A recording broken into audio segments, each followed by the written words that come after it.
안녕하세요. 5일 동안 진행되는 롱코비드와 후유증 대처를 위한 서울 시민의 슬기로운 생활 라이브 2일차 진행을 맡은 YTN 라디오 김혜민 PD입니다. 반갑습니다. 여러분 어떻게 지내고 계세요? 사실 이 질문은 굉장히 형식적인 질문이었죠. 코로나 이전까지는요. 그런데 코로나 이후에는 정말 이 질문이 너무 절실하고 현실적인 질문이 됐습니다. 제 주변에도 코로나 걸린 분들이 걸리지 않은 분들보다 훨씬 많은 상황입니다. 아마 여러분들 상황도 마찬가지일 텐데요. 그런데 이게 코로나가 걸리고 끝나는 게 아니더라고요. 코로나 걸린 이후에도 굉장히 많은 분들이 다양한 증세로 고통받고 어려움을 겪고 계십니다. 증세도 다양하고요. 그래서 서울시와 서울시 자살 우리 예방협회가 우리 서울시 자살 문제를 다루는 것뿐만 아니라 이 문제를 다루기 위해 이런 준비를 했습니다. 여러분들 많은 분들이 좀 함께해 주셨으면 좋겠고요. 얼마 전에 보고된 연구 결과에 따르면 그래도 다행히 오미크론 감염자의 경우에는 타변의 감염자에 비해서는 후유증이 좀 적다고 합니다. 그렇지만 겪는 사람 입장에선 굉장히 어렵고 힘들죠. 여러분들께서 이 방송을 통해서 좀 구체적인 도움들을 전문가를 통해 얻으셨으면 좋겠습니다. 저희 지금 라이브 함께하고 있어요. 라이브 창 열려 있으니까요. 여러분들 오셔서 이런 증세가 있는데 어떻게 해야 되냐고 남겨주시면 제가 오늘 뒤에 나오신 전문의에게 여쭤보고 혹시 또 우리 선생님 말고 다른 분야의 질문들이라면 저희가 5일 동안 계속 이어지니까요. 제가 다른 선생님들께 또 여쭤볼 수 있는 기회를 마련하도록 하겠습니다. 5일 동안 진행되는 마음 치유 집중 주간은요. 전문가 포럼, 롱코비드 후유증 특집 방송, 또 롱코비드 후유증 마음 챙김으로 준비했습니다. 정말 많은 전문가들이 진심을 다해서 준비하고 계시니까요. 여러분들 함께 해주시기를 바랍니다. 자, 와 오늘도 지금 벌써 유튜브 보이는 라디오 창에 인사를 해주세요. 제가 서울시 이 행사를 거의 전속처럼 하고 있습니다. 그래서 저를 기억해 주시고 인사 나눠주시는 분들도 계시는데 감사하고요. 오늘 함께해 주실 분을 소개하도록 하겠습니다. 오늘 1부에는 롱코비드 후유증에 대해 명지병원 정신건강의학과 장진구 교수님 모셨는데요. 교수님 안녕하세요. 네, 안녕하십니까. 반갑습니다. 네. 요즘 그 롱코비드 후유증 이야기하시는 분들 많으시죠? 네, 정말 많이 오시고 그리고 저희 병원에서는 아예 후유증 센터를 새로 열어서 네, 환자분들 따로 보고 있습니다. 네, 근데 이게 롱코비드 후유증인지, 그러니까 코비드 후유증인지 아니면 내가 그냥 갖고 있었던 원래 병이 발현된 건지 헷갈리시는 분들도 많으셔서 네. 오늘 교수님 강의 들으시면 조금 여러분들 구분을 하실 수 있으실 것 같고 또 올바른 대처 방법을 찾으실 수 있을 것 같습니다. 여러분 강의하면서 선생님께서 그 유튜브 보이는 라디오 창을 또 보실 거고요. 또 저도 강의 들으면서 보고 있으니까요. 여러분들 궁금한 거 있으시면 언제든 유튜브 보이는 라디오 창에 남겨주시기를 바랍니다. 선생님 준비되셨어요? 네, 됐습니다. 네, 자 선생님 강의를 먼저 듣도록 하겠습니다. 네, 안녕하십니까. 소개받은 명지병원 정신건강의학과 장진구라고 합니다.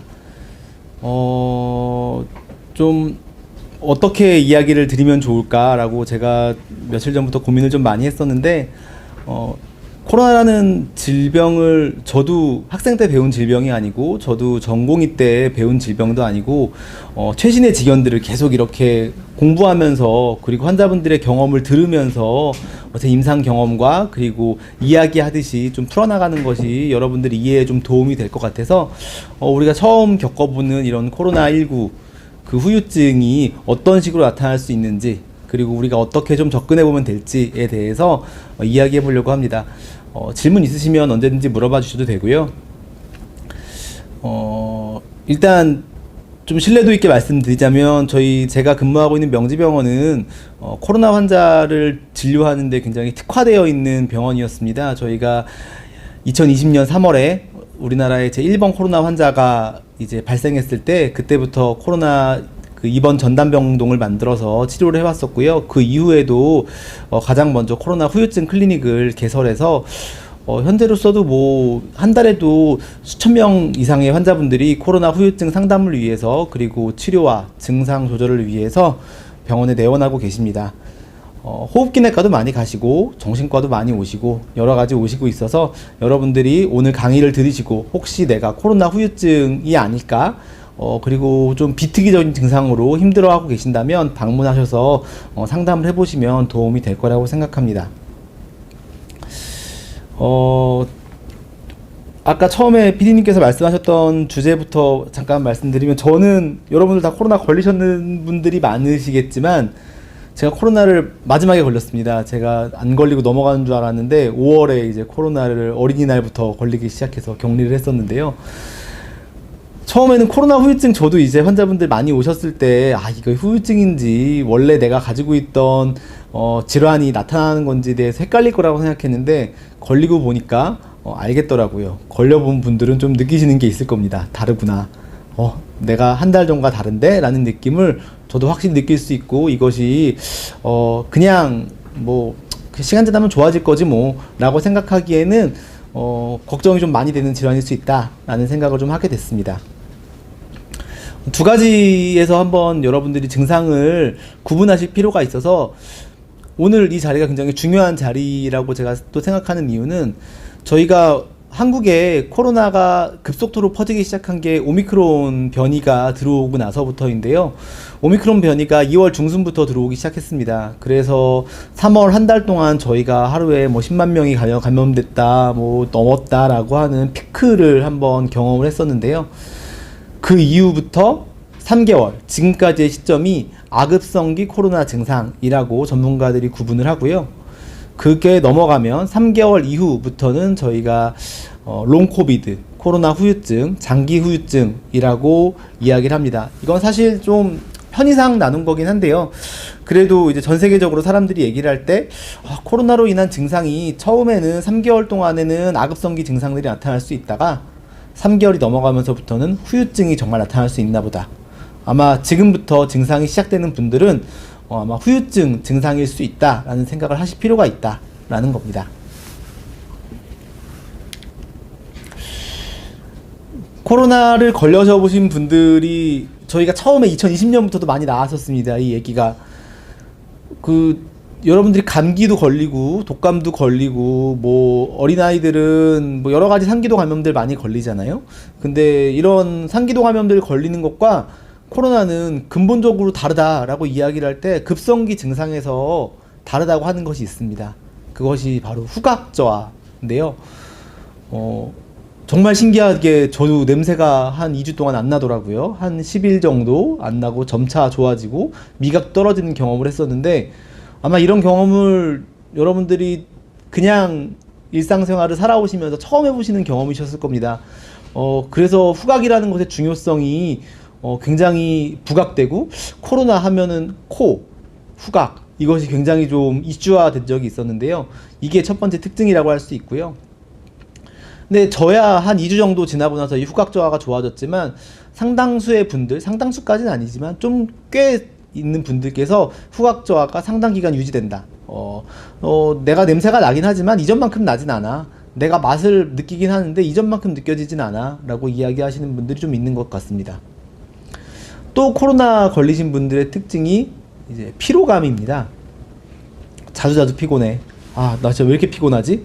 라고 하시는 분들이 좀 많아지시는 것 같고요. 저도 그런 느낌을 좀 받고 있는 것 같습니다.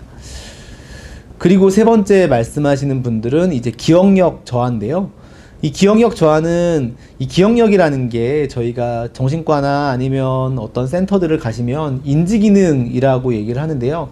인지기능이 이제 굉장히 복잡한 영역입니다. 내가 사람 이름 기억하는 것도 인지기능이고요. 내가 생각을 얼마나 빨리빨리 할 수 있느냐도 인지기능이고 내가 어떻게 집중을 할 수 있느냐도 인지기능입니다. 그래서 어떤 사람들은 기억력은 매우 좋은데 한 가지에만 완전히 집중을 하게 되거나 아니면 기억력은 또 매우 좋은데 아니면 너무 산만해서 굉장히 좀 기억력이 저평가되는 분들도 있고요. 굉장히 좀 복잡한 영역인데 뒤에도 말씀드리겠지만 코로나 후유증을 겪으시는 분들의 인지기능 특징은 이른바 뇌 안개 증상, 브레인 포그라고 하는 증상으로 호소하시는 분들이 많습니다. 머리가 멍해요. 제가 기억이 안 난다기보다 기억력 검사하면 기억력 검사는 상당수가 정상으로 나오는데 생각하는데 집중이 되지 않고 생각을 떠올리는데 시간이 오래 걸리고 이제 그런 경우들을 호소하시곤 합니다.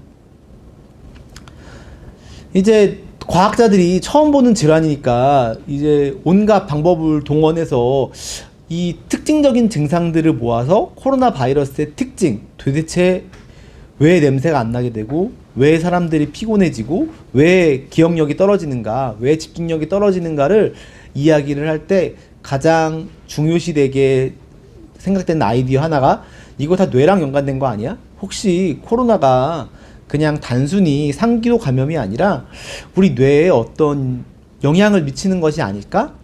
라는 가설을 세우고 그 가설을 증명하기 위한 여러 가지 연구들을 해왔습니다. 그리고 제가 앞으로 그런 연구들을 좀 이해하기 쉽게 좀 설명을 해드릴 거여서 결론부터 말씀드리면 코로나 바이러스가 뇌에 감염을 일으켜서 뇌 기능을 저하시킨다는 것은 아닙니다. 아직 거기에 대한 증거는 명확하지 않고 오히려 떨어지는 편이고요. 다만 감염으로 인한 여러 가지 감각 저하나 감염으로 인한 사회적 고립 등으로 인해서 뇌 기능이 떨어질 수 있다. 2차적인 문제다라고 생각하시는 편이 좀 더 지금 알려진 기전으로서는 합리적이다라고 생각하실 수 있을 것입니다. 이거 굉장히 유명한 두 영화죠. 지금 딱 봤는데 다 세 단어네요. 미나리와 기생충. 둘 다 미국에서도 굉장히 성공한 영화였는데 기생충을 보면 기생충에 굉장히 한 가지 중요한 플롯으로 냄새라는 플롯이 좀 나옵니다. 그 가난한 사람이 풍기는 냄새와 부유층이 풍기는 냄새가 달라서 그 부유층 사람들이 가난한 사람의 냄새를 맡으면서 굉장히 불쾌해하는 것을 영화에 표현하고 그것이 굉장히 좀 비하하는 것으로 나타나기도 하고, 미나리에서는 어떠한 향기가 나의 과거의 향수를 불러일으키는 매개체로 등장하곤 합니다. 여자분들이나 요새 남자분들도 향수 많이 사용하실 텐데요. 이 향기라는 것이 굉장히 독특한 감각입니다. 여러분들이 개나 고양이나 아니면 다른 동물들보다 눈이 아마 더 좋을 수도 있거든요. 근데 후각은 굉장히 동물들보다 떨어지는 것을 느낄 수 있습니다. 거기서 우리가 생각할 수 있는 건 후각이라는 감각이 굉장히 원초적인 감각이다. 후각이라는 감각이 사람의 아주 고위 동물보다도 더 밑에 있는 아주 원초적 동물들이 굉장히 의존하는 감각이다 라는 것들을 우리가 한번 아이디어를 떠올려 볼 수 있는데요. 이제 그런 겁니다. 우리가 미처 우리는 눈에 보고 귀로 듣고 외우고 하는 것에 익숙해져서 후각의 중요성이 점점 떨어지지만 우리가 결국에는 다 모든 것들을 잃고 나면 후각 정보가 굉장히 더 중요해지는 것입니다. 그래서 후각이 우리가 잃을 일이 없어서 모르고 있었을 뿐이지 후각이 없어진다면 굉장히 큰 후유증이 있을 수 있다 라는 것을 좀 얘기해 드리고 싶고요. 이래서 제가 요건 자세히 연구를 가져오진 않았지만 좀 중요한 연구들이 있었습니다. 한 2000년도쯤에 나왔던 연구인데요.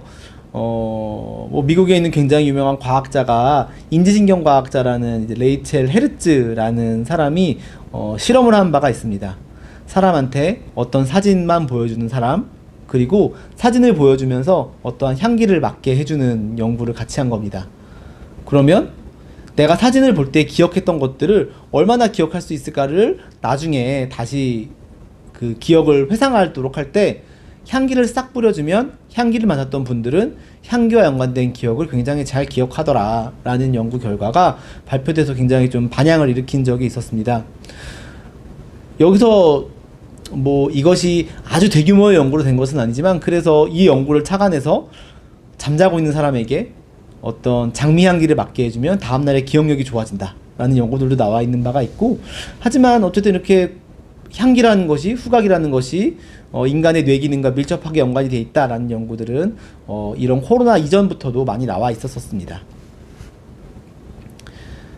아까 말씀드린 현상이 연구 전에도 이미 사람들은 다 알고 있었는데요. 저는 책을 예전에는 많이 읽었는데 요새는 잘 읽지 못하지만 굉장히 유명한 프루스트라는 작가의 잃어버린 시간을 찾아서라는 대하 소설이 있습니다. 이 소설은 이 프루스트라는 작가가 어린 시절에 마셨던 홍차와 다과의 기억을 마시면서 그 향기를 딱 맡자 자신의 어린 시절이 이렇게 떠올랐다고 합니다. 그러면서 쓴 서사 소설인데요. 그래서 나의 과거의 기억들이 유년기의 기억들을 굉장히 길게 잘 표현한 유명한 소설이었습니다. 이게 표현되기론 어느 겨울날 홍차에 마들렌 과자를 적셔 한 입 베어문 순간 어릴 적 고향에서 숙모가 내어주곤 했던 마들렌의 향기를 떠올렸다. 이렇게 프루스트가 다음에 얘기한 바가 있는데요. 이것처럼 향기라는 것은 감정 기억, 그리고 나의 아련한 기억, 그리고 뭔가 좀 근데 감정과 연관이 아주 높은 매개체라고 할 수 있습니다. 우리가 좀 또 생각을 해보면 어떤 건물을 볼 때도 내가 어떤 공간에 있을 때도 냄새가 굉장히 중요한데 페인트 냄새나 녹슨 쇠 냄새나 뭐 곰팡이 냄새, 눅눅한 냄새 이런 것들이 굉장히 어떤 사람들에게 편안함을 주기도 하고 어떤 사람들한테는 불쾌함을 주기도 하는 것은 이 냄새가 가지고 있는 중요성을 가지고 있기도 합니다. 또 한 가지만 좀 더 말씀을 해주시면 그 아기가 태어났을 때요. 아기가 태어났을 때 아기가 엄마를 어떻게 구분할까에 대해서 또 연구가 많이 되어 있는데 신생아가 태어나면 신생아가 엄마를 눈으로 보고 우리 엄마네 라고 생각할 것 같지만 신생아가 그 시각이 거의 없는 상태로 태어나게 되거든요. 생각을 해보시면 평생 눈 감고 있다가 아기 엄마 뱃속으로 나오는 거니까 그때 아이가 나와 엄마와 타인을 구분하는 매개체가 후각이라는 연구들도 많이 나와 있습니다. 그러면 우리가 이렇게 프루스트 제가 넘기질 못했네요. 프루스트 이야기가 있었고 그러면 우리가 과연 소설에서도 후각이 중요하고 연구에서도 사진 보여주면서 냄새 맡혀주면 냄새가 오래간다 라는 얘기도 나와 있는데 후각 기억이 왜 이렇게 오래가나에 대해서 정말 뇌과학으로 증명할 수 있을까에 대한 것도 많이 나와 있습니다. 여러분들이 보고 맛보고 느끼고 듣고 하는 모든 감각들은 다 뇌에 저장이 되거든요. 이 신경세포를 통해서 뇌로 저장이 되면 뇌에 살라무스라고 하는 곳에 문이 있습니다. 그 문에 다 모여서 모든 감각들이 다 모여 하면 이 살라무스라는 곳에 모든 감각들이 모여서 거기서 뇌의 각 부분으로 보내주는 문지기 역할을 하게 됩니다. 그래서 살라무스가 굉장히 중요한 우리의 뇌인데요. 보시면 뇌의 중간에 위치하고 있습니다. 우리 뇌의 중간에 살라무스가 있고 이 모든 신경세포가 이 살라무스를 통해서 우리 뇌의 대뇌피질의 각 곳으로 흩어지게 된다 라고 기억하시면 됩니다. 근데 딱 하나만 빼고 그 딱 하나가 후각입니다. 후각은 살라무스 시상이라는 곳을 통하지 않습니다. 후각은 내가 신경세포가 받아들이는 즉시 바로 뇌로 갑니다. 우리가 뇌세포로 갑니다. 뇌세포 중에서도 어디로 가느냐? 기억을 담당하는 히포캄푸스라고 하는 해마라고 들어보셨을 겁니다. 치매랑도 굉장히 연관되어 있는 알츠하이머 치매랑도 연관되어 있는 해마로 연결되고 감정과 우리의 공포 반응, 기쁘고 슬픔을 감장하는 아미그달라라는 곳으로 바로 연결됩니다. 이게 굉장히 중요한 내용이거든요. 아니 내가 눈에 보는 것도 한 번 거치고 만지는 것도 한 번 거치고 귀도 한 번 거치는데 후각은 바로 연결된다. 아주 직접적이다. 빠르다. 라는 것을 해부학적으로도 증명이 되어 있습니다. 그래서 뭐 옛날부터도 뭐 유럽에서 향수를 많이 뿌리고 우리가 그 사람의 향기를 기억하고 뭐 이런 노래 있잖아요. 장범준 씨의 뭐 그 샴푸 향이 느껴진다 라는 것들도 모두 다 이런 것에서 나온 아주 과학적인 근거가 있는 그런 기억이지 않을까 싶습니다. 그런데 평생 맡아보던 냄새를 코로나 때문에 제가 2주간 못 맡았습니다. 그래서 코로나가 굉장히 후각과 연관되어 있는 후유증이 나타날 수 있겠다라는 가설을 가지고 많은 연구들이 진행이 되고 있다라는 점을 말씀드리고 싶습니다. 그러면 후각 손실이 왜 일어날까?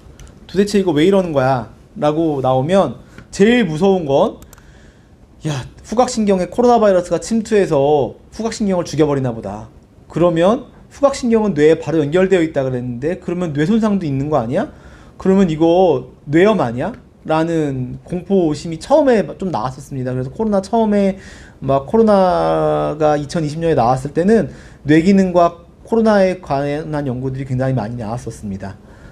그런데 여러 가지 이제 연구들의 결과들이 나오면서 그건 좀 아닐 수도 있겠다라는 결과들이 나오고 있는데 임상적으로는 첫 번째로는 후각신경이 재생되는데 걸리는 시간을 보면 알 수 있습니다. 후각신경이 한 번 죽으면 재생이 될 수 있는데요. 재생하는데 보통 걸리는 시간이 한 달 반 정도라고 얘기를 하거든요.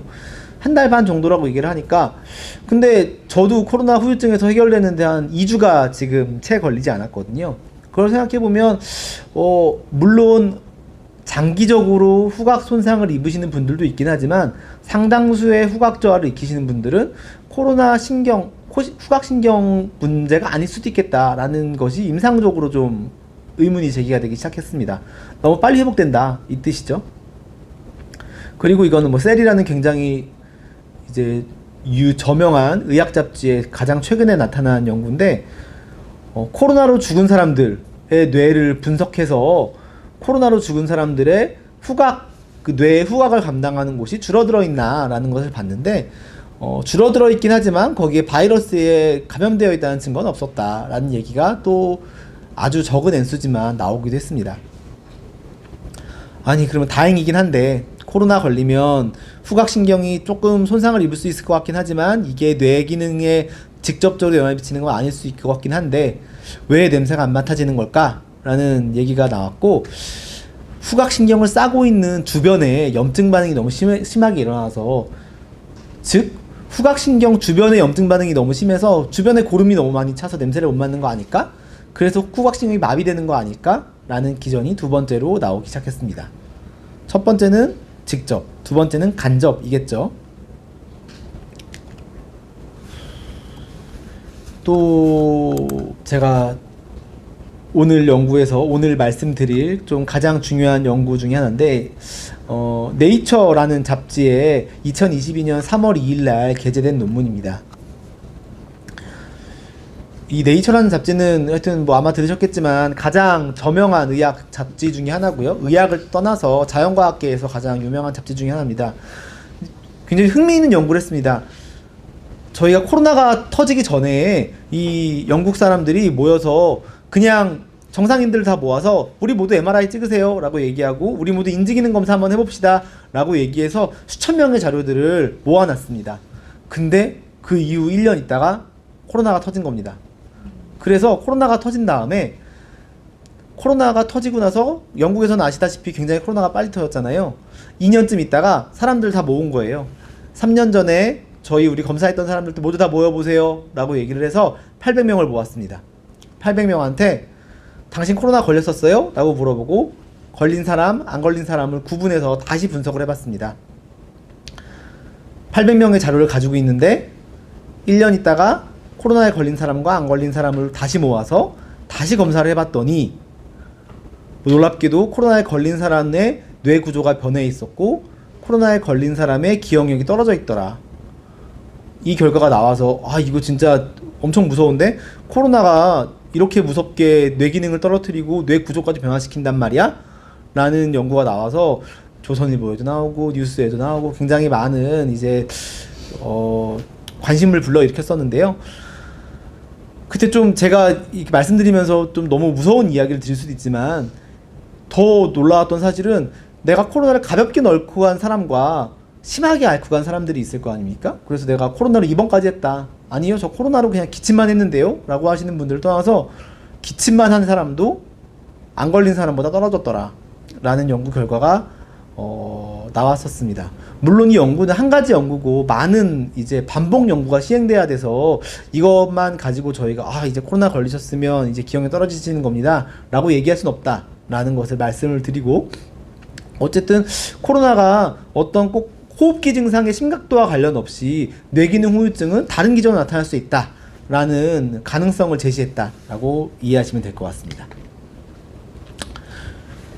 오늘 설명드릴 또 중요한 이제 그래프 중에 하나입니다. 이거는 이제 미국에서 시행된 6개월 동안 코로나에 걸린 사람들이 병원에 어떤 증상으로 찾아갔나라고 했던 코호트 연구입니다. 27만 3천 명을 대상으로 했습니다. 이 연구가 진행될 수 있었던 건 옛날에 미국이나 영국에서는 이미 수십만 명이 감염됐기 때문에 이런 연구가 진행될 수 있었는데요. 보시면 이 그래프를 보시게 되면 전체 막대의 그래프의 크기가 후유증을 호소한 빈도입니다. 보시게 되면 어떠한 모든 후유증을 제시한 게 N이라고 되어 있어서 맨 밑에 있는 바고요. 한 60% 이상이 후유증을 호소했다라고 생각하시면 되고, 그 중에 제일 많이 호소한 후유증이 무엇인가? 라고 했더니 중간쯤에 제가 빨간 박스로 되어 있는 피로도 그리고 anxiety and depression, 우울 불안 증상입니다. 우울 불안 증상이 20% 이상에서 나타났다라는 것을 보실 수 있는데, 재밌는 건 가장 진한 분홍색을 제외하고 중간 분홍색이 의미하는 것이 첫 3개월 동안 나타나지 않았는데 이후 3개월에 나타난 증상을 표시한 겁니다.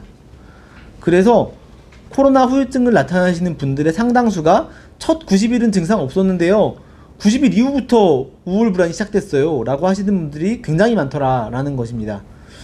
그래서 나는 코로나 후유증 없었는데 이제 나는 잘 넘어간 거 아니야 라고 생각했지만, 아마 지금부터 3개월이 지난 다음부터 우울 불안이 생긴다면 이것이 코로나 후유증일 수 있다라는 가능성을 제시하는 논문이라고 할 수 있습니다.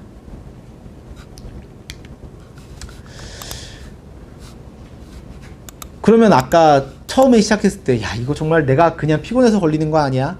아니면 내가 코로나 증상이라는 게 어떤 좀 그냥 원래 그냥 꾀병 아니야? 라고 하시는 분들도 사실 좀 많았습니다.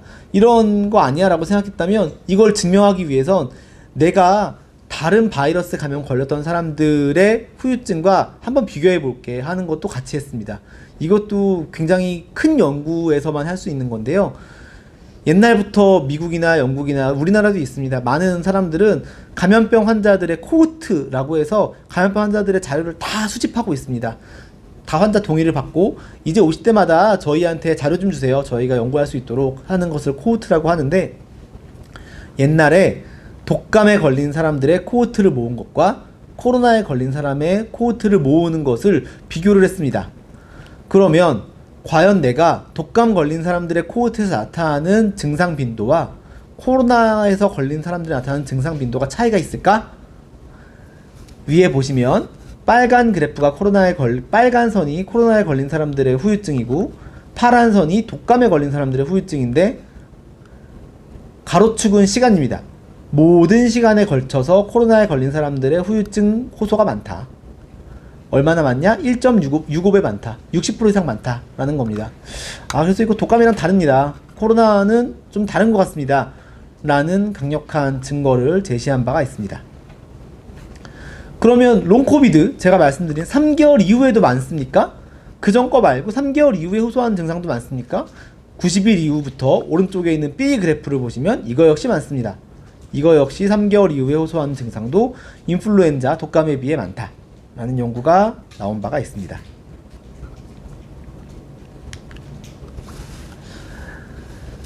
왜 걸리냐? 왜 걸리냐에 대해서도 많은 연구들을 했지만 복잡합니다. 근데 하지만 제가 앞에 길게 설명드렸던 후각 손상과에서 아이디어를 얻어본다면 이 모든 것들이 좀 설명할 수 있는 키라고 알 수 있는 것이 있는데, 염증 반응 아닐까? 라는 것이 가장 이제 알려져 있는 기전이라고 할 수 있습니다. 염증 반응이라고 하시면 우리가 항산화 효과, 블루베리 많이 드세요, 이런 얘기 많이 들으셨잖아요.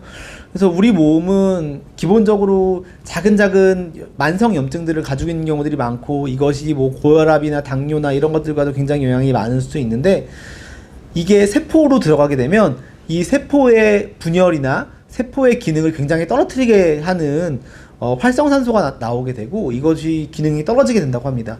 이것이 뇌에도 영향을 미치게 되고, 그러면 뇌 기능도 떨어진다 라는 것들이 많은 연구에서 나타나고 있습니다. 이 또 코로나 후유증 증상을 호소하시는 게 꾀병이라는 고 주장했던 사람들의 특징에서 나타나는 게 만성 피로증후군, 그리고 항암제 치료받고 피곤하다고 하는 사람들, 이런 사람들과 증상이 굉장히 비슷하다라는 이제 아이디어에서 착안해서 증거들이 나오고 있는데, 그 증거가 방금 말씀드린 이제 활성산소 모델, 옥시데이티브 스트레스 모델. 그래서 내가 산소가 부족해서 염증 반응이 일어나고, 그리고 염증 반응에 이상한 산소들이 들어가게 돼서 굉장히 염증 반응이 과도하게 되고 미토콘드리아가 일을 못한다. 이게 항암제 먹으면 되고, 이게 만성 피로증후군에 걸리면 생기고, 이게 코로나에 걸리면 생긴다 라는 가설들이 좀 나오고 있습니다.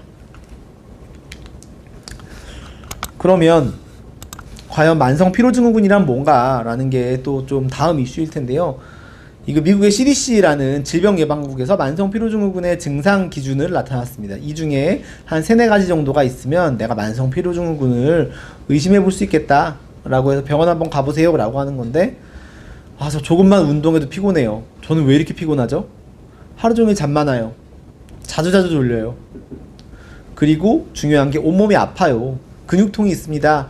저 림프선이 만지면 아픈데요? 목을 만지면 아파요 라고 하시는 분들이 있고, 기분이 하루 종일 우울하고 의욕이 없고 불안해요. 어지러워요. 그리고 집중이 안 돼요. 이런 증상들을 호소하시고, 이것 중에 3-4가지가 생기시면 이것이 아마 뇌에 있는 크로닉한 뉴로 인플라메이션에 의한 만성 피로증후군이 아닐까라고 이제 진단 크라이테리아를 제시하고 있습니다. 근데 이거 지금 아마 여기 들어오신 분들의 상당수가 느끼시는 증상일 겁니다. 제가 느꼈던 증상이기도 하거든요. 근데 아직 전 3개월이 안 돼서 5월 초에 걸렸으니까 아직 8월을 기다리고 있는데 상당히 느끼실 거라고 저는 생각합니다. 아까 나왔던 바에 따르면 10%는 아마 이런 증상을 느끼실 수 있겠다. 제가 이렇게 준비하면서 너무 겁만 들이는 거 아닌가 라고 얘기하지만 건강한 습관을 가지면 만성 피로증후군은 많이 해결될 수 있다라는 것들이 좀 많이 또 연구도 나와 있고, 그리고 몸에 좋은 음식 먹고 우리가 좋은 공기 마시면 좋아질 수 있는 부분들이 분명히 있다라는 것들은 많은 연구들이 나와 있습니다. 그리고 그 연구들에서 보인 바와 같이 코로나 후유증에서도 좋아질 수 있을 가능성이 높다라는 게, 그 연구들 보면 좋아지니까 코로나 후유증도 좋아지겠지라고 희망을 좀 가져볼 수 있을 것 같고요. 하지만 우리가 좀 더 빠르게 증상을 좋아지게 하려면 어떤 방법들이 있을까? 아직 초반이라 저희가 완전한 증거를 제시할 수는 없지만 몇 가지 가설이 있는 치료법들을 제가 좀 알려드리려고 합니다. 첫 번째는 고압산소 치료라고 합니다. 아까 제가 활성산소가 몸에 많이 늘어나면 염증 반응이 가속화되고, 그러면서 이제 뇌기능이 떨어진다라고 하는 것이 코로나 후유증의 첫 번째 알려진 기전일 수 있다 라고 말씀을 드렸었는데요. 그걸 줄이기 위해 하는 게 역설적인 고압산소 치료입니다. 아니, 우리 몸에 산소가 많아가지고 지금 그 코로나 염증 반응이 늘어난다고 하는데 웬 고압산소 치료라고 얘기를 하지만, 이것이 바로 역설적 하이퍼옥시젠 치료라고 얘기를 하는데요. 우리 몸에 산소가 굉장히 많이 늘어나게 되면 산소를 없애려는 노력을 우리 몸이 굉장히 많이 하게 되거든요. 그게 활성산소 제거 프로그램이 우리 몸에서 막 돌기 시작합니다. 그걸 인위적으로 일으키게 되면 항노화 효과도 생기게 되고, 기억력도 좋아지게 되고, 피로도도 좋아지게 되고, 염증 반응도 줄어들게 된다 라는 것이 30년 전부터 알려져 있었습니다. 그래서 우리가 항암 치료하시는 분들이나 아니면 어떤 운동선수들, 무산소 운동을 열심히 하시는 분들 있죠? 그런 운동선수들, 그리고 어떤 감염병에 걸리신 분들한테 활성산소 치료를, 아니면 연탄가스에 중독되셨던 분들, 약물 중독이셨던 분들한테 고압산소 치료를 많이 해왔습니다. 근데 이 코로나 걸리신 분들한테 도 효과가 있지 않을까라는 가설을 가지고 해외에서 몇 번 이렇게 사용이 되고 있고, 우리나라에서도 지금 임상시험이 이제 슬슬 진행되려고 하고 있어서 이런 것들을 좀 찾아가 보시면, 그리고 치료를 한번 권유받아 보시면 좀 더 빠른 효과가 있을 수 있지 않을까라는 가설을 좀 가지고 있습니다. 고압산소 치료는 뭐 여러 가지 세팅들이 있는데요. 보통 하시는 치료는 이렇게 산소통 안에 들어가는 겁니다. 1인이 쓰는 건 아니고요. 그래서 폐쇄공포증이 있는 분들한테도 조금 좀 가능할 수 있는 게 여러분이 같이 들어가시기 때문에 좀 더 안심을 할 수 있습니다. 고농도의 산소를 주입한다라고 생각하시기보단 높은 압력에서 산소를 주입한다라고 생각하시는 게 낫고요. 높은 압력에서 산소를 주입하면 우리 몸에 산소를 굉장히 높은 농도로 주입할 수 있게 된다 라는 것이 좀 중요하고요. 보통 이 안에 들어가서 1시간에서 2시간 정도씩 우리가 다른 이제 내과 질환자들한테는 이걸 막 40-50번씩 하게 되는데 코로나 환자분들한테는 한 2주 정도 하면 효과가 있지 않을까라는 생각을 좀 하고 있습니다. 두 번째로 이제 알려져 있는 것이 뇌 마사지라고 하는 뇌 자극 치료라는 건데요. 뇌 자극 치료는 크게 두 가지로 나눌 수 있습니다. 자기장을 이용해서 뇌를 자극하는 것과 전기 신호를 이용해서 뇌를 자극하는 것이 있는데요. 뇌를 자극하면 아까 뇌 기능 저하는 직접적인 것이 아니라며 라고 이야기를 했지만 이 뇌 기능을 아까 뇌 세포가 직접적인 손상을 입는 건 아니지만 이 뇌 자극 치료를 하면 주변 환경에 대한 이제 자극도 같이 되거든요. 그래서 내가 우울증이 하는 것처럼 뇌에 자극을 하게 되면 내 부교감 신경이 활성되고 부교감 신경이 활성되면 자율신경계가 안정화되고 자율신경계가 안정화되면 내 염증 반응이 줄어들고 이런 좋은 코스로 돌게 될 수 있지 않을까라는 생각이 들어서 TMS 치료라는 것들이 좀 가능성이 제시되고 있고요.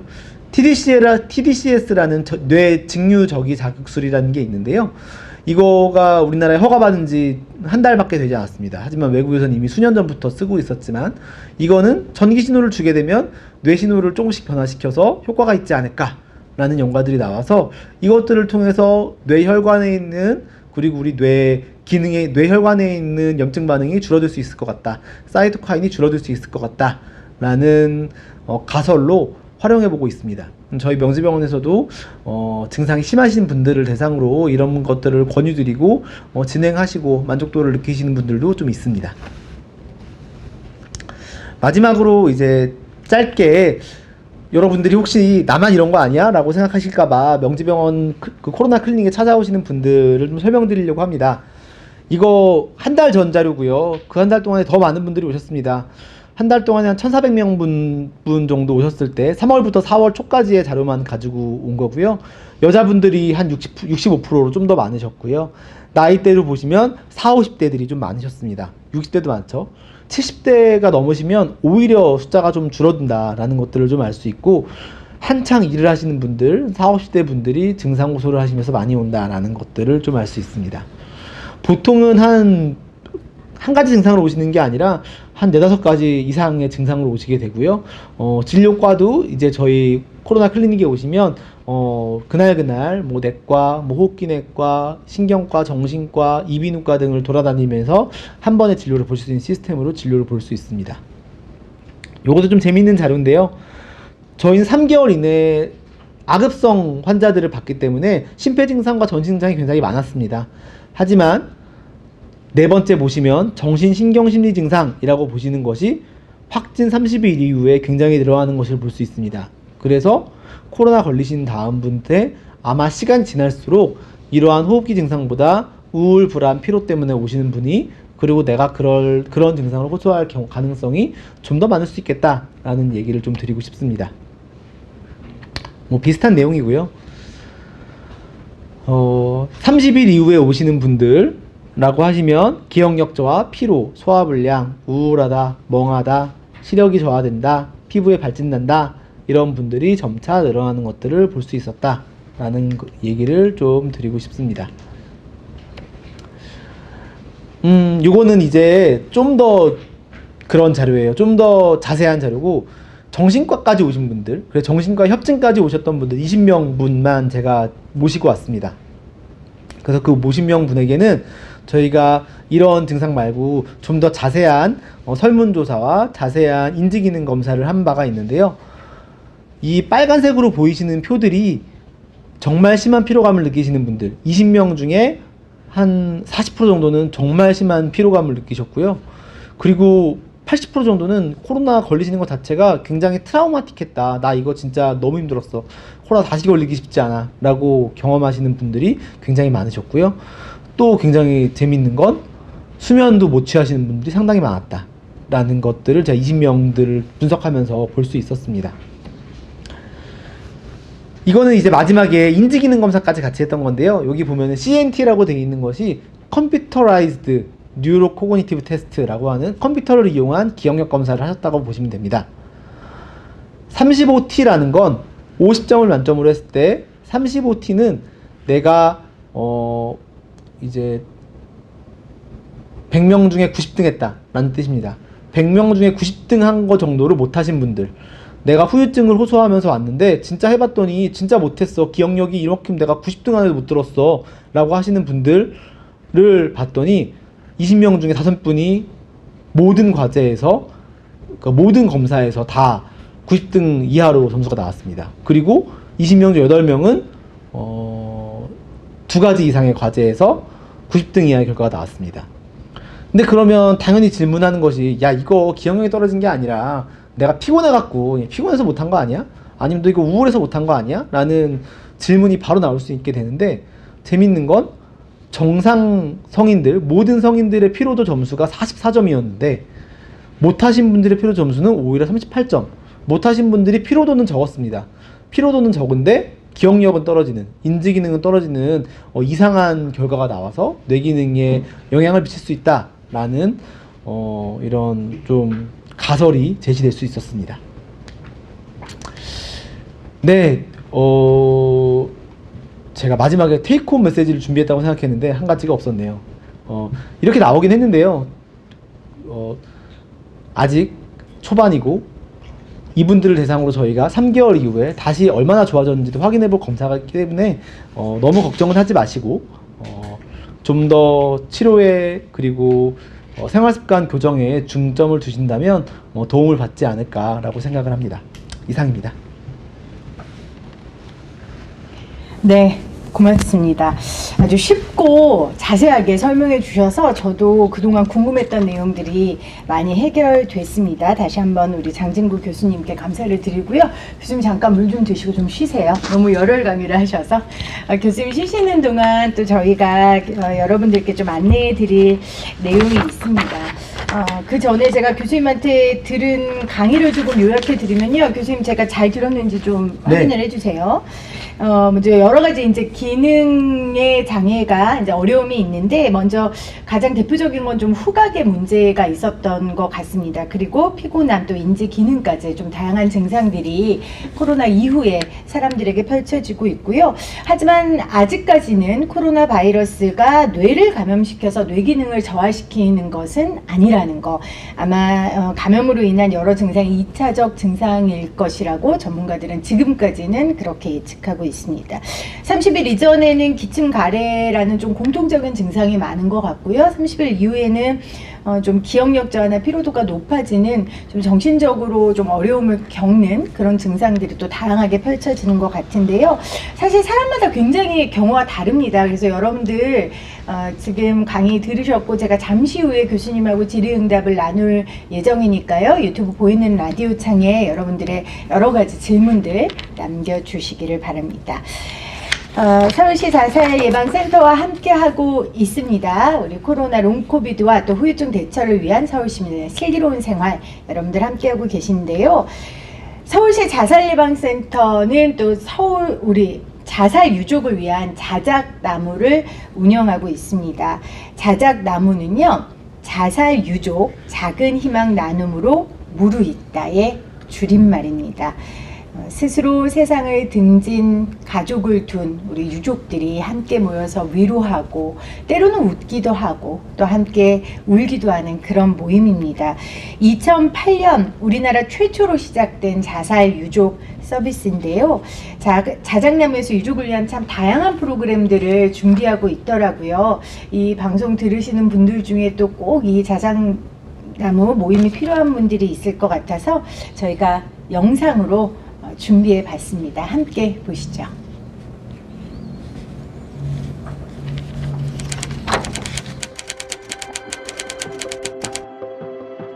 외국에서는 저와 같은 자살 유족을 수어사이드 서바이벌, 우리말로 자살 생존자라 부릅니다. 자살 유족은 소중한 사람을 먼저 떠나보낸 죄책감, 상실감, 주변 사람들과 사회의 부정적인 시선과 편견으로부터 살아남아야 하기 때문입니다. 저는 지금 자작나무에 가고 있습니다. 자작나무는 저에게 공감과 위로를 주는 곳입니다.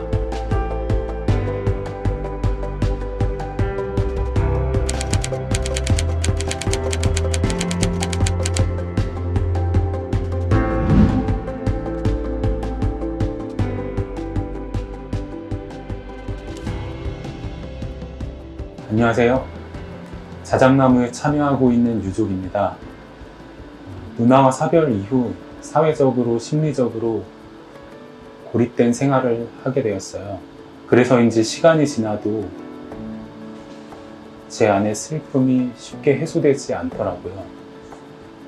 우연히 논문 검색을 하다가 서울시 자살예방센터에서 운영하는 자작나무라는 모임을 알게 되었고, 그래서 모임에 참여하게 되었습니다. 사별 대상이 같은 고인별로 공감대를 나눌 수 있는 고인별 모임이 가장 좋았습니다. 그리고 그 외에도 여러 가지 프로그램들이 좋았습니다.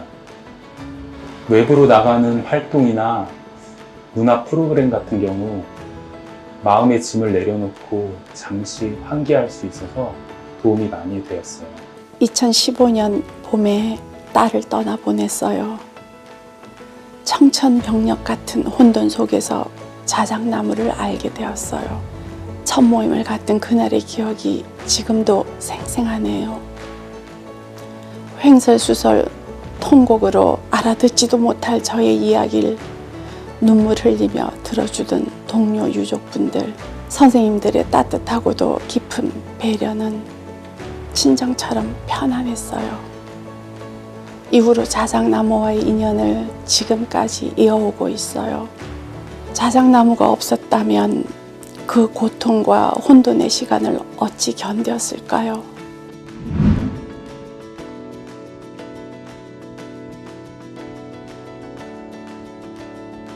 사별을 경험한 사람이 자신 안의 슬픔을 받아들이고 밖으로 표현하는 것을 애도라고 하더라고요. 우리가 경험한 사별은 인생에서 가장 힘든 일이고, 슬픔을 잘 겪어내기 위해서는 충분한 애도 과정이 필요하다고 하더라고요. 자작나무에서 경험을 공유하며 애도 과정을 건강하게 지날 수 있으면 좋겠습니다. 소중한 사람을 자살로 떠나보는 이야기는 어디서도 쉽게 내어놓을 수가 없어요. 혼자 아파하지 마세요. 같은 경험을 가진 유족들이 모인 자작나무에서는 안심하고 이야기할 수 있고, 눈빛만으로도 서로에게 힘이 되어 주거든요. 그렇게 서로를 위로하고 지탱해 주면서 귀한 사람을 떠나보낸 고통과 슬픔으로부터 다시 우리의 삶을 이어가길 바라요.